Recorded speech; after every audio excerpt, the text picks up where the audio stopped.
Hi friends, ఈరోజు మనం ఈ వీడియోలో రామాయణంలోని సుందరకాండ పార్ట్ 1 చూద్దాం. దీనికంటే ముందు రామాయణంలోని ఇతర కాండాల గురించి కూడా చెప్పడం జరిగింది. కావాలంటే మీరు అవి మన ఛానల్లో చూడవచ్చు. రావణాసురుడు సీతను అపహరించి లంకకు తీసుకువెళ్తాడు. సీతమ్మ జాడ కోసం హనుమంతుడు కూడా లంకకు వెళ్ళడానికి సిద్ధమవుతాడు. ఇక్కడ నుంచి సుందరకాండ అయితే మొదలవుతుంది. బలవంతుడైన మారుతి సూర్యునికి, మహేంద్రునికి, వాయువునకు, బ్రహ్మకు, ఇతర దేవతలకు నమస్కరించాడు. తన శరీరాన్ని పెంచాడు, ఒళ్ళు విరిచాడు, ప్రళయకాల మేఘ గర్జనలా మహానాదం చేశాడు. చేతులను నడుము మీద ఉంచాడు, పాదాలను దట్టించాడు, చెవులను రిక్కించాడు, తోకను విదల్చాడు. అగంధాది మహావీరులతో వాయు వేగంతో సాగిపోయే రామబాణంలాగా లంకకు వెళ్తాను. అక్కడ సీతామాతను చూడలేకుంటే అదే వేగంతో స్వర్గానికి వెళ్ళటం. అక్కడ కూడా సీతా దర్శనం కాకపోతే రావణుని బంధించి తీసుకువస్తా. ఏది ఏమైనా కార్యసఫలతతో తిరిగి వస్తానని పలికాడు. ఒక్క ఉదుటున అంతరిక్షంలోకి ఎగిరాడు. శ్రీరామ కార్యమునకు వెళుతున్న హనుమంతునికి సూర్యుడు తాపాన్ని కలిగించలేదు. వాయువు చల్లగా ప్రసరించాడు. దేవతలు, గాంధర్వులు, మహర్షులు కీర్తించారు. సముద్రంపై సాగిపోతున్న హనుమంతుని చూసి సాగరుడు సహాయపడదలిచాడు. తానింత వాడు కావడానికి ఇక్ష్వాకు ప్రభువైన సాగరుడే కారణమని సాగరునికి అభిప్రాయం. ఆ ఇక్ష్వాకు కుల తిలకుడైన శ్రీరాముని కార్యం కోసం వెళుతున్న హనుమంతునికి శ్రమ కలగకూడదనుకున్నాడు. సముద్రంలో ఉన్న మైనాకుని బయటకు రమ్మన్నాడు. అతని బంగారు గిరి శిఖరాల మీద హనుమంతుడు ఒకంతసేపు విశ్రాంతి తీసుకోగలడని భావించాడు. మైనాకుడు సరేనన్నాడు. ఒక్కసారిగా సముద్రం మధ్య నుంచి పైకి లేచాడు.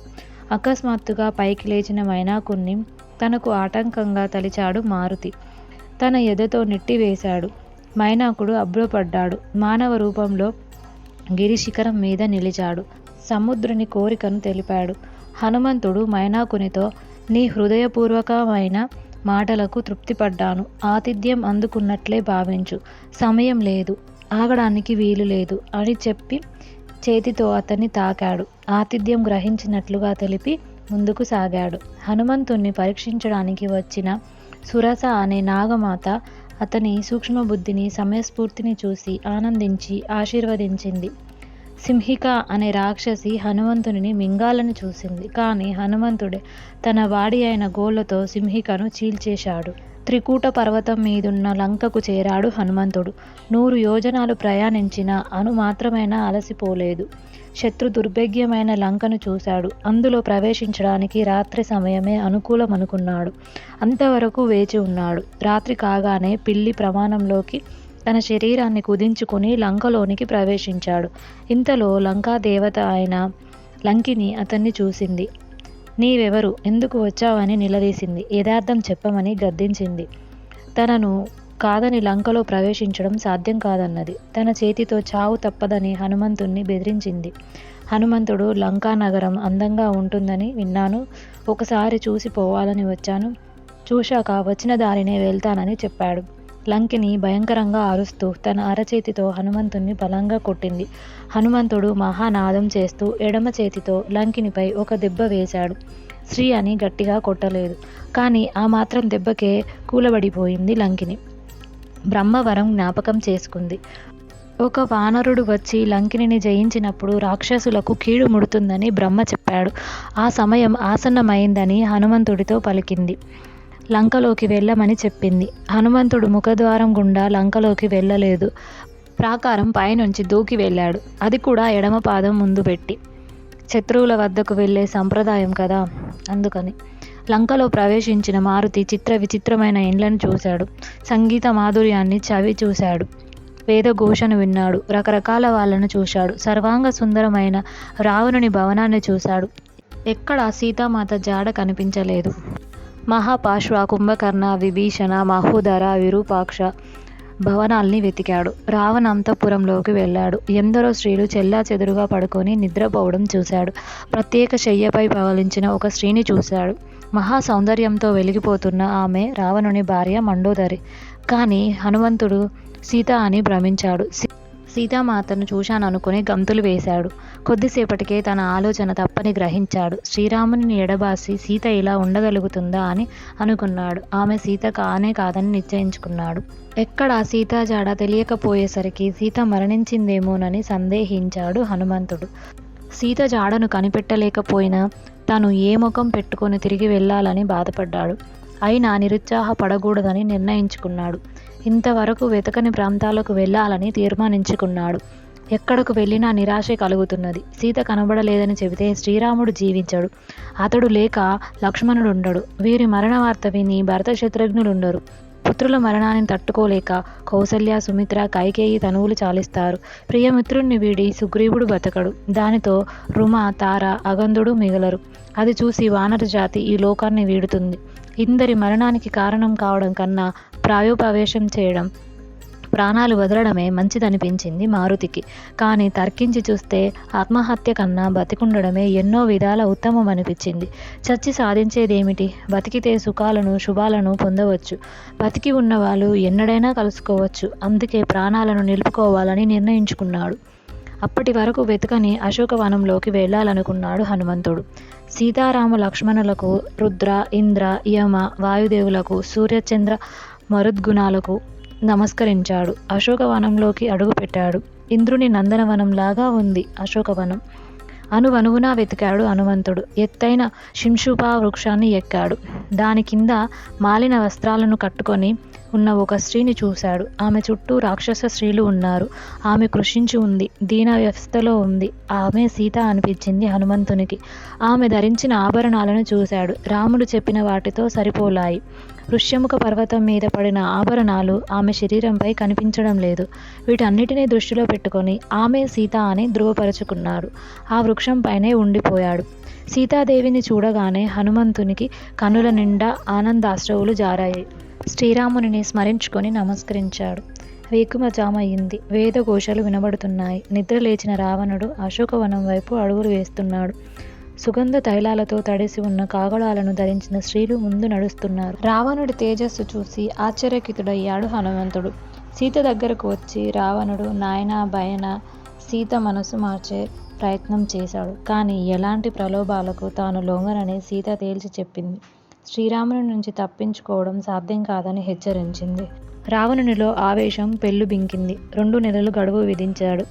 ఎలాగైనా సీతను తన దారికి తెమ్మని రాక్షస స్త్రీలను ఆదేశించి తన భవనానికి చేరుకున్నాడు. రాక్షస స్త్రీలు ఎన్నో రకాలుగా సీతకు నచ్చజెప్పే ప్రయత్నం చేశారు. ఆమె నిరాకరించింది. చివరకు సీతను చంపుతామని భయపెట్టారు.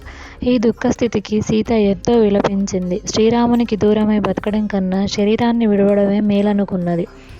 ఈ మాటలను విని కొందరు రాక్షస స్త్రీలు రావణుడికి ఈ విషయం చెప్పడానికి వెళ్ళారు.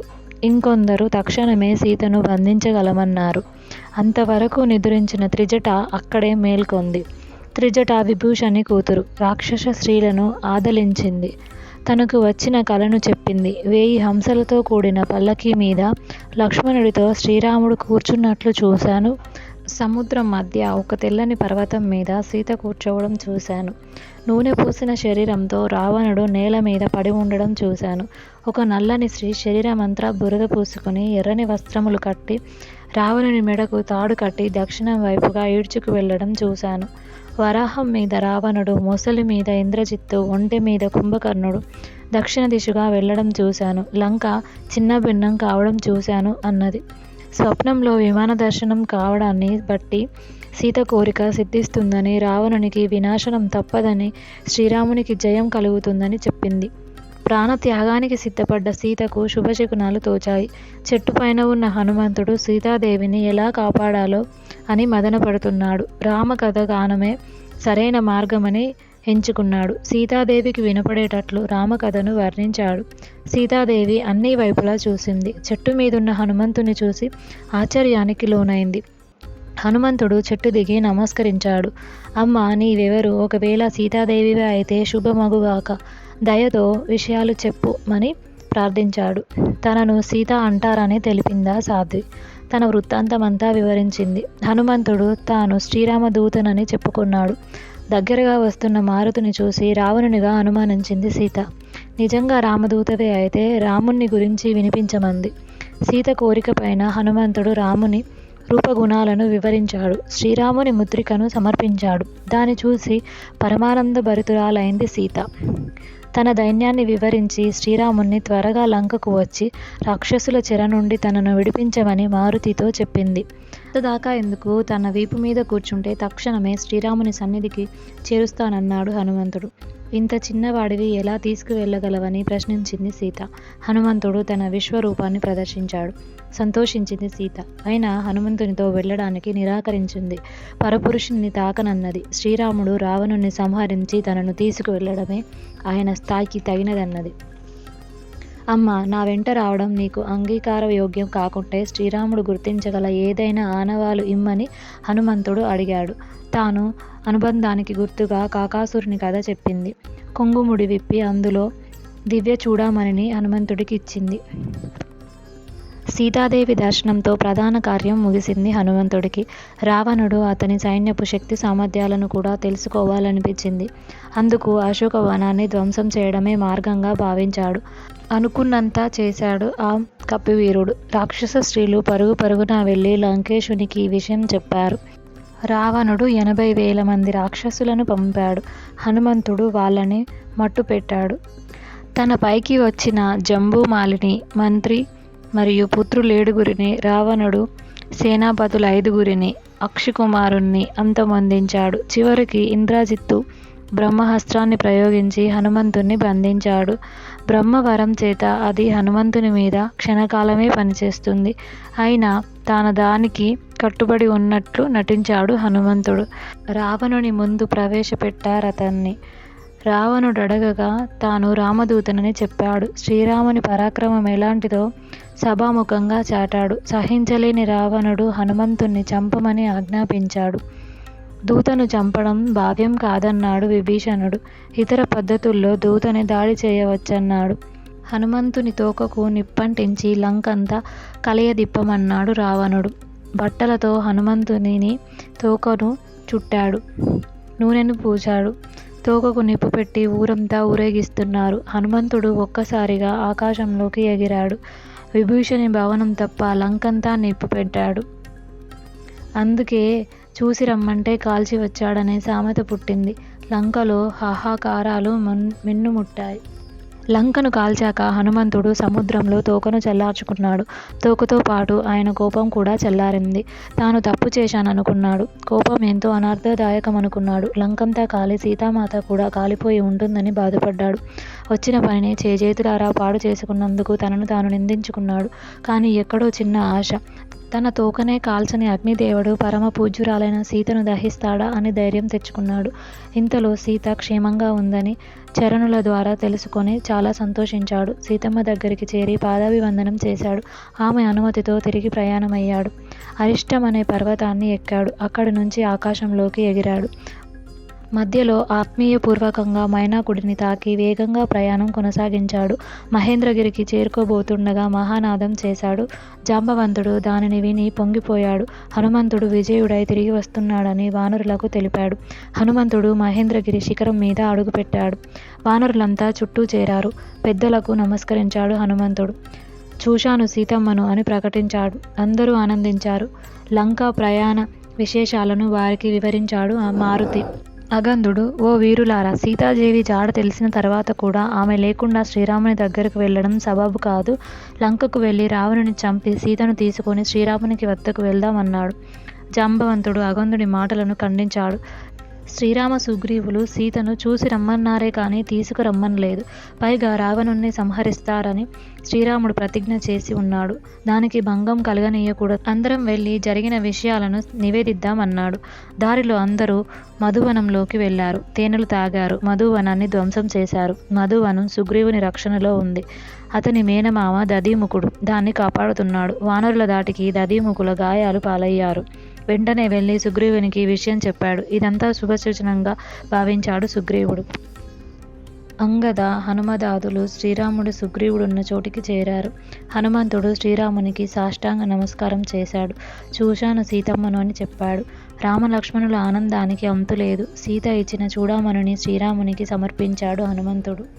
శ్రీరాముడు కోరగా సీతాన్వేషణ వృత్తాంతాన్ని వివరించాడు హనుమంతుడు. ఇంతటితో సుందరకాండ పూర్తయింది. నెక్స్ట్ వీడియోలో యుద్ధకాండ గురించి చూద్దాం. Thank you for watching.